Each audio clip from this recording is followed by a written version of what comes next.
Good morning, bakery, confectionery, tobacco workers, and grain millers. Thank you so much, President Durkee and Secretary Treasurer Bertelli, for the invitation to be here. I am honored to be here at your convention. I want to give a shout out to my North Carolina folks, especially John Bethel and Randy Folk. John served on our State Federation Executive Board for several years, and Randy continues to serve on that board and on our Audit and Finance Committee, and I very much appreciate and value their leadership. BCTGM is an important part of the labor movement in North Carolina, and we will always stand strong and stand proudly in support of good union jobs in our state's tobacco industry.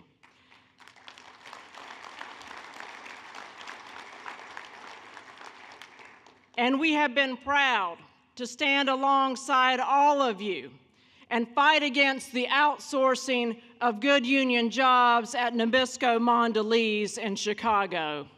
We have dressed up in Oreo costumes, we've leafleted consumers, and we will stand with Nabisco workers for as long as it takes to protect your jobs and your pensions.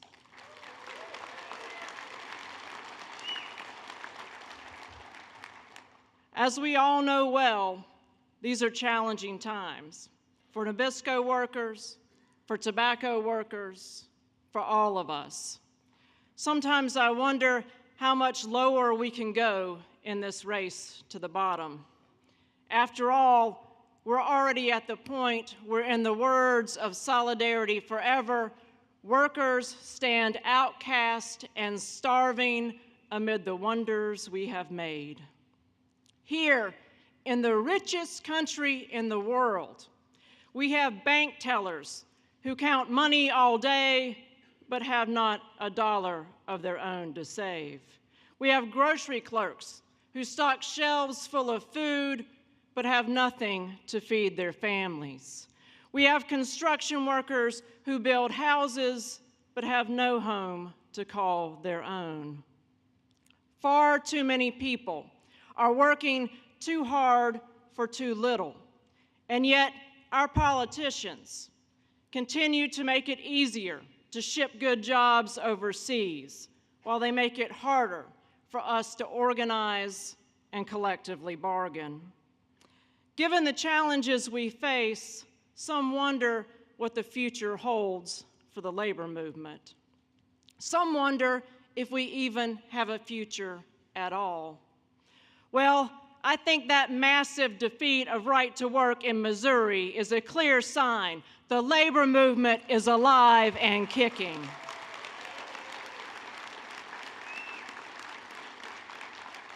Yes, we face challenges, but despite those challenges, workers can win and we can build strong unions anywhere. The unions here in Right to Work Las Vegas are proof of that. And so too are the strong unions you have built in North Carolina, Virginia, Georgia, and other right-to-work states.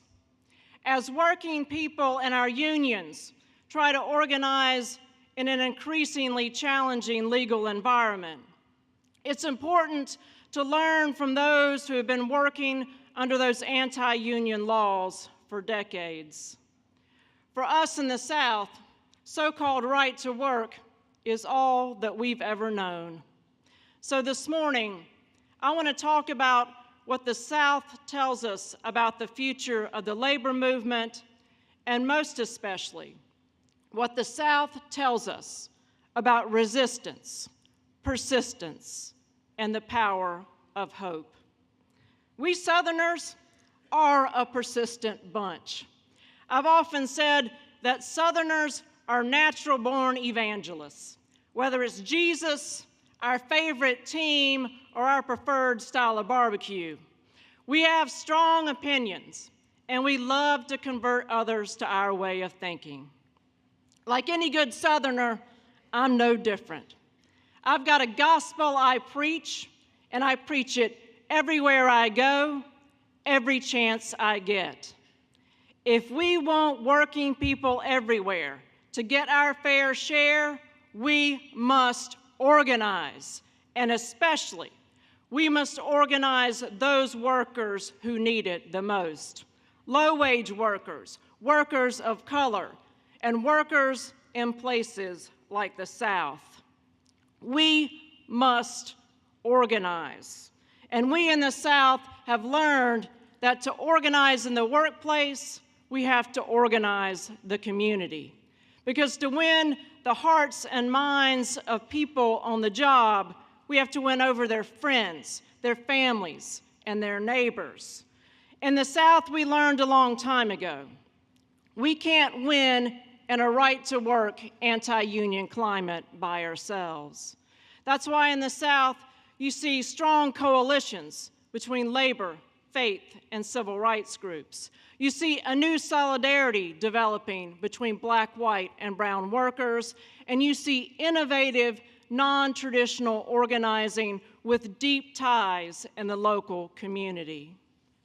Brothers and sisters, the future of our movement will be determined not by what happens in our country's capitals, but by what happens in the places working people call home. To change what happens in Congress or in Parliament, we must organize back home in lawmakers' home districts. To change our country's politics, we must organize a broad, diverse movement in communities in every state, in every province. We must organize and we must educate, and there's no time to waste because so many people want and need a union.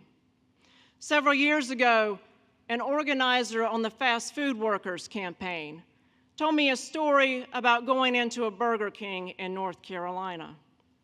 And the worker there told him that she'd been watching the fast food strikes and actions on TV. And she turned to him and she said, "Where have you been? I've been waiting for you. I've been waiting for you."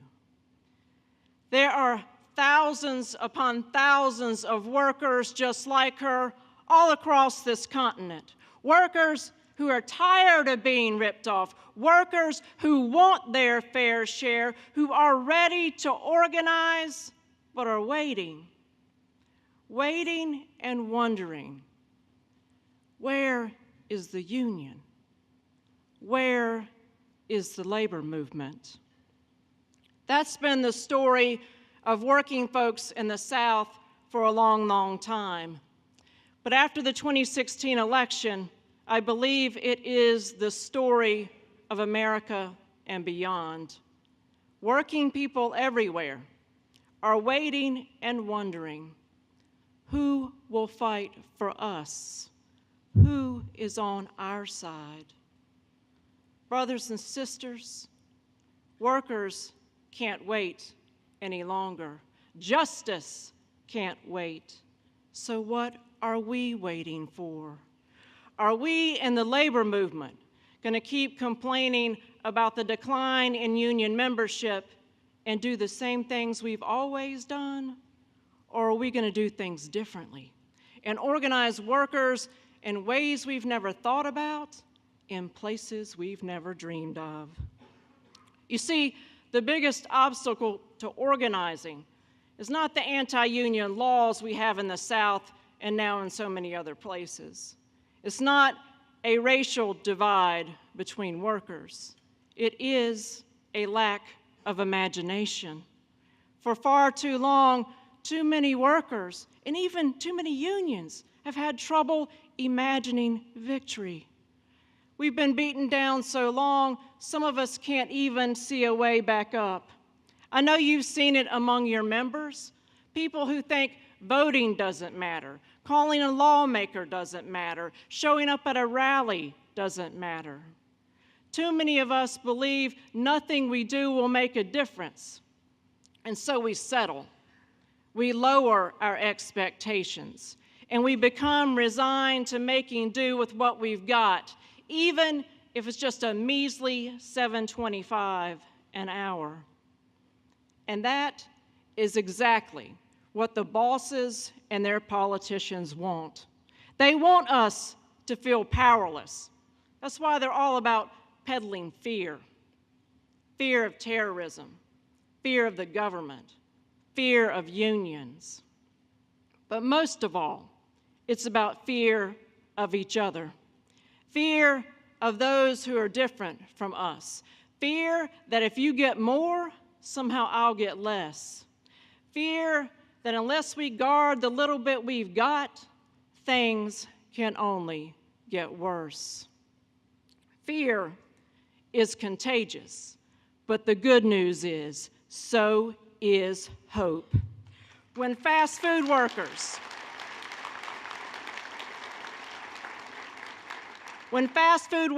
in North Carolina saw workers striking in New York and California, they decided to stand up and strike too, because $15 an hour might just be possible if we're all in the streets together. And so now companies like McDonald's and TJ Maxx have raised wages. 30 states plus DC have raised their minimum wage. And the fight for 15 continues to grow. And earlier this year, when teachers in West Virginia went out on strike, teachers in other red states walked out too. And they shut down schools, they captured a nation's attention, and they won better wages for themselves and more resources for their students. And just last week, when working people in Missouri stood strong and stood together, they beat back right to work and showed the world the power of our solidarity. Brothers and sisters, victory is possible. Working people have to believe that, but most of all, we as labor leaders have to believe that. We need to have some faith, and if our movement needs faith, I know just where to find it. There's no better place to find faith than in the South. After all, the South is the land of revival. It's where people get born again. And it's where, for decades, working people have taken a leap of faith to organize in some of the toughest conditions around. So if our movement needs some faith, faith can be found in North Carolina among the workers at Smithfield Packing, who fought for 15 years to organize a union at the world's largest pork processing plant in what became one of the United Food and Commercial Workers' biggest victories ever. And faith, it can be found among the farm workers of the Farm Labor Organizing Committee, who with no National Labor Relations Act protections made national headlines by winning a historic collective bargaining agreement covering 8,000 farm workers in North Carolina, the largest collective bargaining agreement in our state's history. And faith, it can be found among the working people of Texas, whose persistent organizing in a right-to-work state with no public employee collective bargaining resulted in Texas gaining 81,000 new union members last year alone.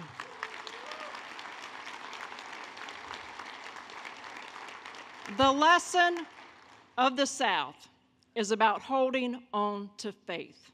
The faith that despite long odds and a long fight, working people can win. And the way we win is by building a movement. We persist. We persist because as an underdog, like we've been in the South for so long, we're motivated not out of fear of all that we can lose, but out of hope of all that we can gain. That is perhaps the most important lesson our movement can learn from the South. We must organize not out of fear, but out of hope.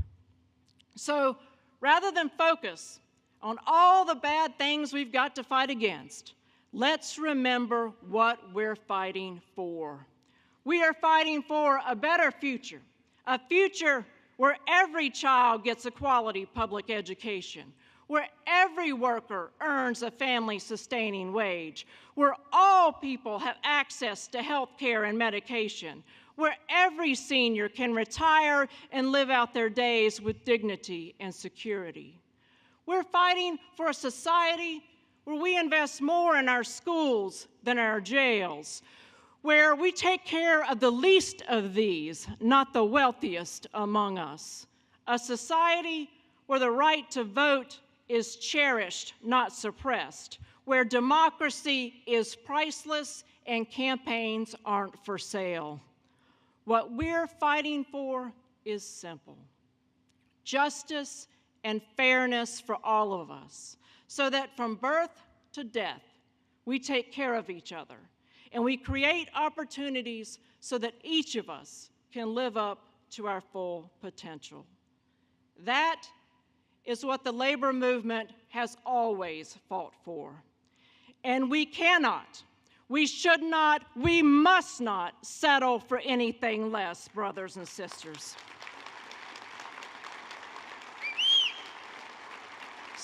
So now is not the time for us in the labor movement to hang our heads and hunker down.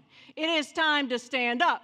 Stand up and show working people that it's the labor movement that's on their side, that it's the collective strength of a union that can win good wages, that it's our political power as a movement that can keep good jobs here, that it's our friends and neighbors coming together that will save the working class. It's not Donald Trump or Bernie Sanders. It's not either political party or some new super PAC. The only way we change our countries is by uniting and building a bigger, bolder labor movement. There is power in a union, brothers and sisters. That is the union gospel, and we need to preach it from every street corner, brothers and sisters. We need to tell the story that hope can be found in the darkest hour, that victories are possible in even the hardest places, that just when we think it's all over, there's new life and a chance to build something stronger and even better. That is the opportunity we have at this moment. And what a moment it is. Young folks are fired up. Women are running for office like never before. Public perception of unions is the highest it's been in years. Working people won't change. So let's seize the moment and build this movement. Think about it. If we get union members together with community allies, if we unite black, white, and brown, young and old, men and women, if we organize working people around a message of hope, not fear, we'll create a brand new kind of labor movement, a movement not limited by the walls of the workplace or the inadequacies of our labor law, a movement for all working people. It doesn't matter whether you live in Canada or North Carolina. Whatever you do, wherever you are, you'll know that this is the movement for you, that this is the movement that will challenge inequality and finally bring justice to our nations. Brothers and sisters, we have the power to build that movement. So go out and spread the good news. The labor movement is far from dead. It's being reborn, revitalized, reinvented, and together we will organize workers from British Columbia to Nova Scotia, from California to North Carolina. We will organize workers from coast to coast, and we will change our nations. We will change our nations. I know we will. So to close, I want to end with a short poem I wrote. Some of you may know that forward together, not one step back, was the rallying cry when we had our Moral Monday protests. Usually the leader calls out forward together and the audience responds, not one step back. So I will be looking to you for that refrain. It's time to organize workers everywhere because there's too much corporate greed and we have families to feed. There are so few jobs, no decent wages, inequality tops the news pages. CEOs earn more and more while the rest of us grow poor. The bosses want their workers cheap, meek, and docile like sheep. They move their companies south, hoping we won't give them any mouth. Well, imagine their surprise when workers in the South arise. From the mountains to the sea, working folks everywhere agree.